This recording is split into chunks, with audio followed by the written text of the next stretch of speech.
Welcome to the OSLC Connect for Jira training. I'm Robert Belarjon. Today we're going to take a look at using Jira with Rhapsody.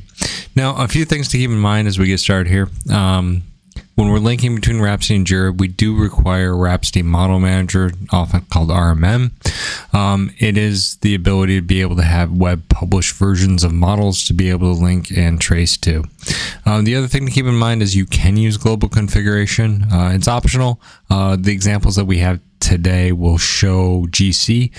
Maybe not highlight it directly, but you will see it in the background so you know that it can work with and without global configuration. And there's two specific linking scenarios that we'll show today. One is the primary one elaborates architecture elements, so it's a way to be able to trace a Jira issue to a model element. It's a general tracing relationship. It's bidirectional, and it's the primary way in which people are fulfilling use cases of having traceability between models and Jira artifacts. Secondarily, we will show you some related change requests. So how to be able to show change set to Jira issues. We'll show some of the pros and cons of being able to use that. So with that, and we'd like to show the usage of this live and allow you to be able to understand how to be able to take advantage of this in your own system.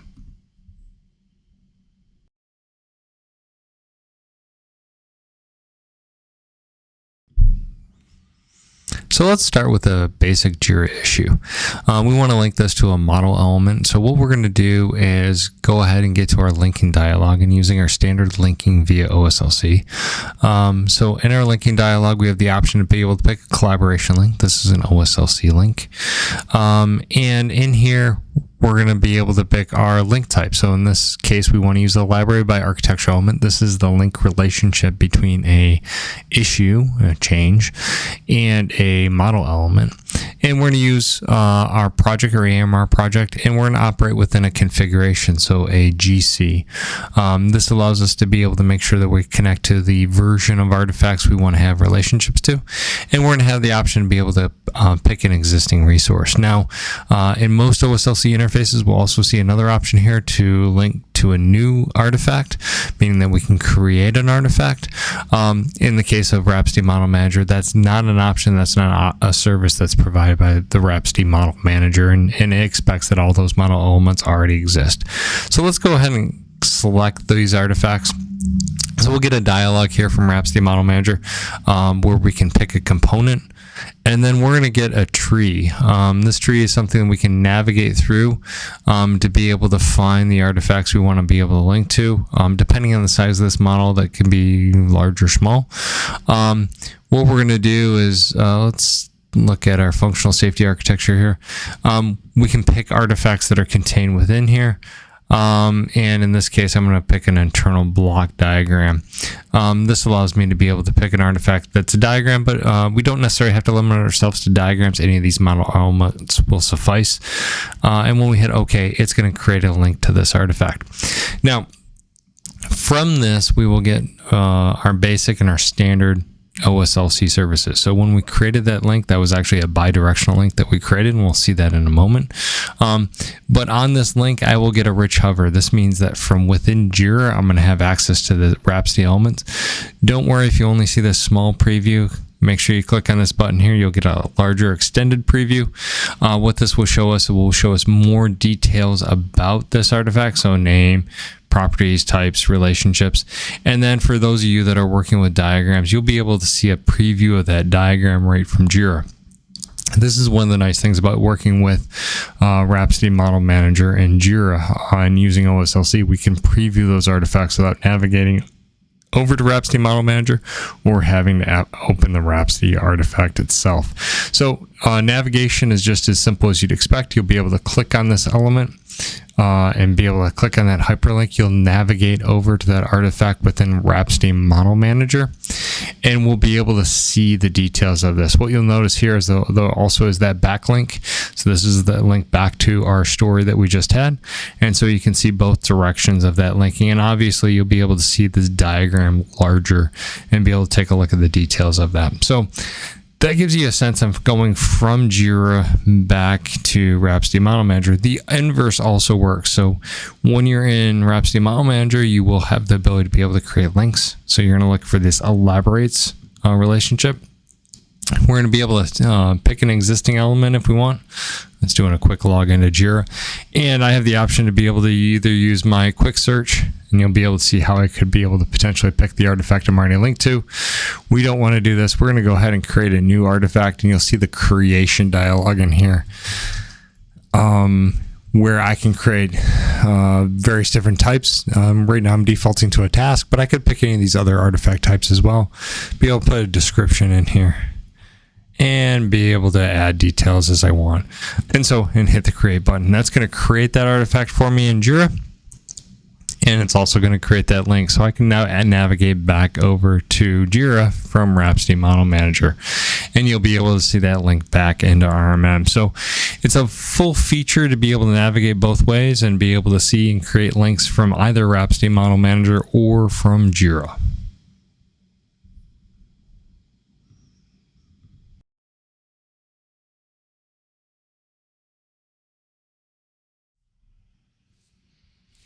So let's take a look at some of the other ways that we can create links between Rhapsody Model Manager and Jira. A very popular method to be able to use is our drag and drop technique. To be able to do this is pretty simple. What we have to do is go ahead and go to our link dialog. And what we're going to do is look at creating some elaborated by architectural element link types. And our container is obviously our Rhapsody Model Manager model. Configurations 1.0. Now we could go to that resource picker to go find and select the artifact, but with drag and drop, the great ability is I can go ahead and see this over here on just in another tab. I can go ahead and look at one of these artifacts, even just the links to some of the internal block diagrams that are referenced on here, and I can just drag those over onto the drop dialog. It's going to go ahead and process it and be able to create that link for me.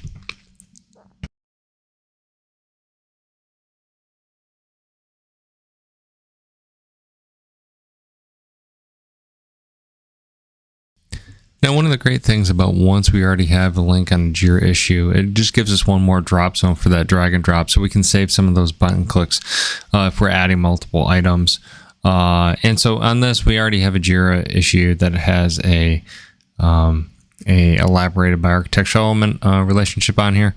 All I need to do is go over to my dialog over in RMM. I can grab something maybe like my sequence diagram or another internal block diagram, be able to drag these over onto this. You'll see this how it becomes a drop zone. Once I drop that artifact, you'll see it trigger the linking dialogs for me, and now I can go ahead and link that artifact.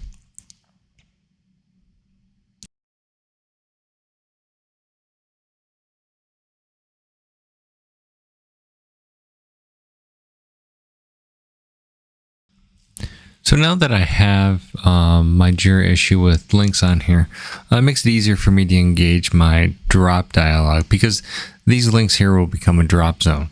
So if you need to be able to create links quickly, it's always easy to be able to go over to Rhapsody Model Manager, be able to grab things. Even you can grab things like packages themselves, pull them over here, be able to drop them onto my drop zone here. You're going to see that it's going to recognize those artifacts and be able to start my linking dialog.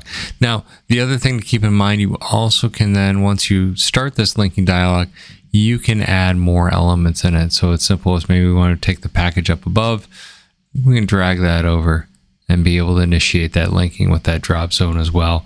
And that way we can link multiple items at the same time.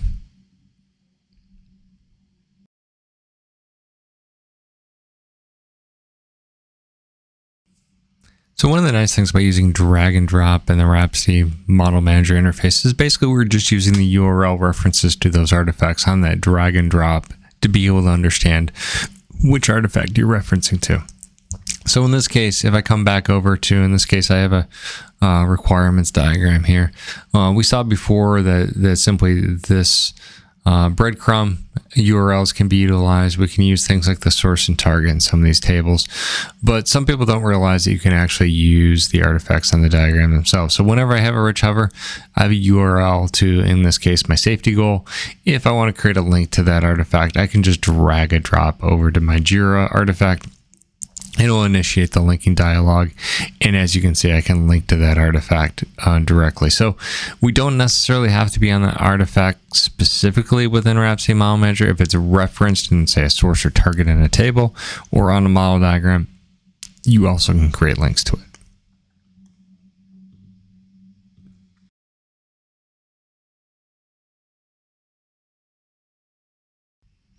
So a couple little hints and tricks as we're working with these rich hovers from Rhapsody. So a few things. When we do that rich hover, we're typically going to get this small hover that will give you just some very basic information. Always look for this enlarge icon. What this is going to do is give you the large preview that you're going to have details about other links, as well as things like diagrams on there. So if you want to be able to see more content, you can. The other thing to keep in mind is when we do these rich previews, we do have this icon that says show in Rhapsody. What that's going to do is actually going to trigger a launch event to be able to go browse to that artifact within Rhapsody itself. No, you need to have that Rhapsody model open. You'll see a little blinking dialog down here.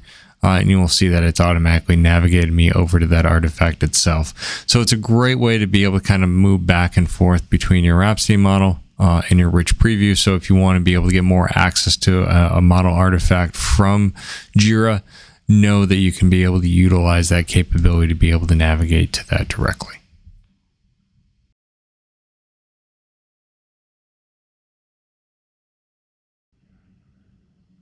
So while we recommend the Rhapsody Model Manager interface to connect to Jira, there are facilities within the Rhapsody client that allow you to be able to create some OSLC links. And I'll show them to you here so you have an idea of what's possible. Although I do recommend that you use the Rhapsody Model Manager interface for most of your interactions. So on an element within Rhapsody, we can select this element, add new, and we can go ahead and click on this OSLC link.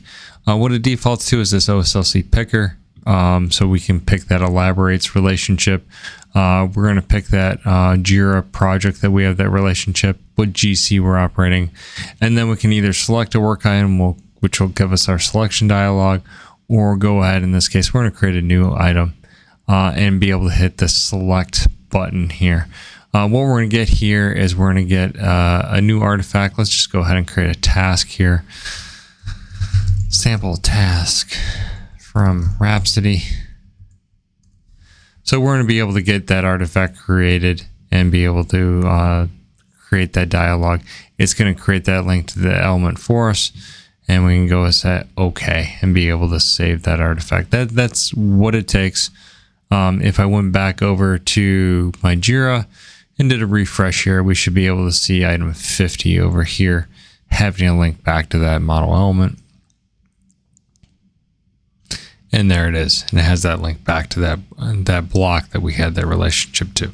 Now, what I want to give you a couple warnings on is what we saw there over in Rhapsody here. That interface, the add new, you're going to see this is a little bit of an older style interface. What we've seen is that it's actually an embedded Internet Explorer interface, and there are some compatibilities with later versions of Jira, which is why we recommend that you stay away from that. And most of your engagement is going to happen through RMM.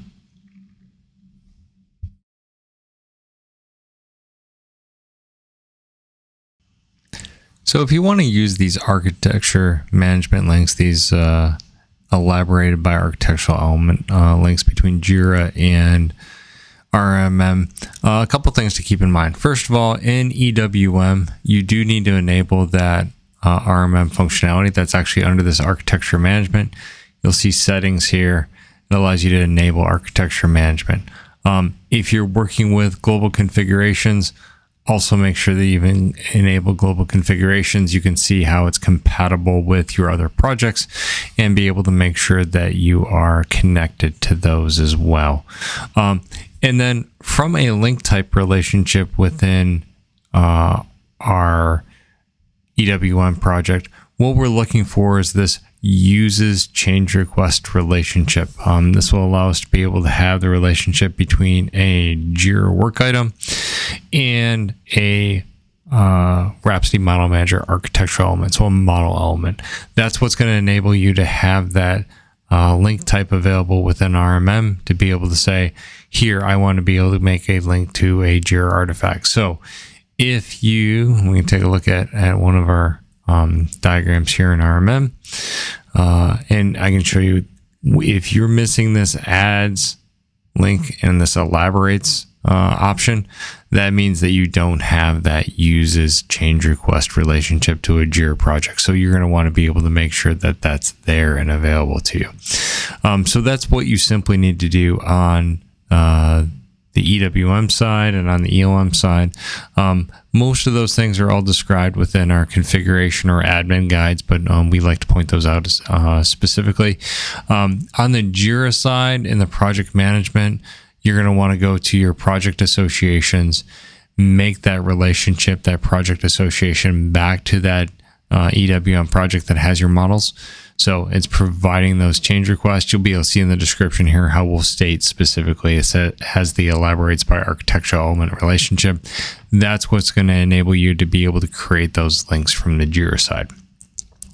One other thing to keep in mind that we find that commonly can be missed if you're having some behavioral issues in terms of connecting from Rhapsody Model Manager back to Jira. Oftentimes it's related to your consumer on the Jira side. So your consumer coming from EWM, you want to be able to make sure you have a functional user. And I can show you my CCM relationship here. Here has a functional user. What this means is that some of the RMM functionality to be able to show links or discover links is actually using this functional user to be able to make sure that it operates a little bit quicker than other ways. So this is the best way to be able to make sure you have the standard performance that it expects. And it's a little bit of a remnant of how CCM in the ELM world has both the change management as well as the Rhapsody model management in one application. This is simply some assumptions that application has about accessing artifacts. So once you add this functional user, things will operate the way that you expect it to.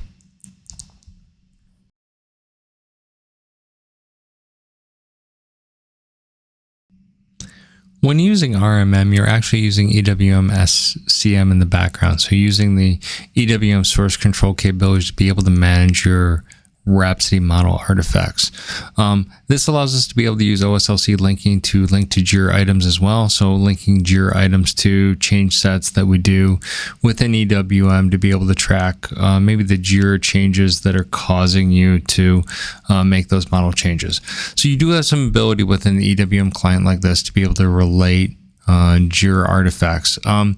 So we're going to show you a few things here. So on a change set within EWM, we can create related artifacts. Associate work items, EWM changes. Associate change requests are generally other OSLC data sources like Jira.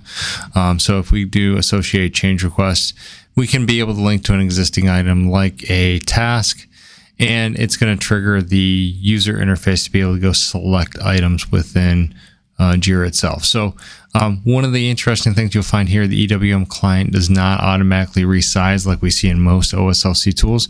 So we'll get a little bit of an interesting user interface relationship. You'll see this when I go to select an artifact, what looks like I can't see something. I do need to expand this window manually to be able to see those artifacts. That's not something that's actually on the Jira side. That's something in EWM. It's something that some of our users have requested some updates on, but we haven't seen those yet. But you can go ahead and create relationships to those Jira items and be able to see on your change sets within the EWM client those artifacts. And in fact, you can double click on those and open.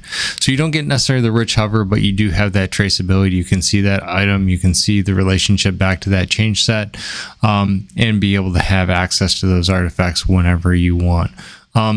Now, the other thing to be able to keep in mind is you could also potentially open up this change set. If you take the URL, we can go over to our browser and be able to see this probably in a more native experience. So if we come over to our browser, paste this URL, we're going to be able to navigate to that change set within a browser. We'll get a cleaner experience if we want to create relationships to those change requests. So in case we see the item that I just related to, but if I use this associate change request, I'm going to have access to a traditional web browser. So if I want to go create a relationship to a task, you'll see that this will open up in a resizable window. So if I go and look for items now, I'm going to be able to see it expands out. We'll see that view the way we expect it, and we can create links that way, as well as if we want to, we can also create new items. So if I want to create a new, say, task, I can go ahead and have that dialog. It's going to give me options to be able to create a new task and be able to scroll down, link to it. So you do have ability to be able to create those relationships with between Jira items and your change sets within EWM. It's just a less used scenario and a less used capability. We definitely advocate people focus on the elaborates, the architecture element, as the best way to be able to relate your Rhapsody model elements to Jira items.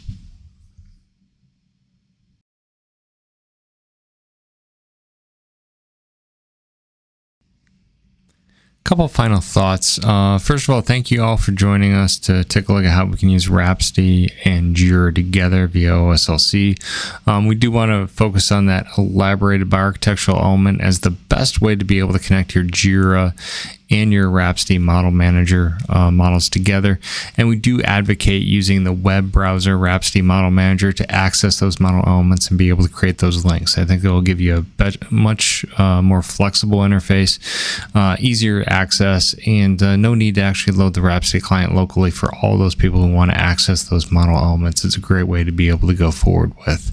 And a couple other points that we want to have you keep in mind. Number one, we're still waiting for the Rhapsody Model Manager reporting capability in Report Builder and Engineering Insights. We understand that should be coming in the 7.03 release of IBM EOM. So expect that as you build up these links and these relationships, you will be able to use those in the future in your reports. And the other limitation that we're going to see is in the Rhapsody client.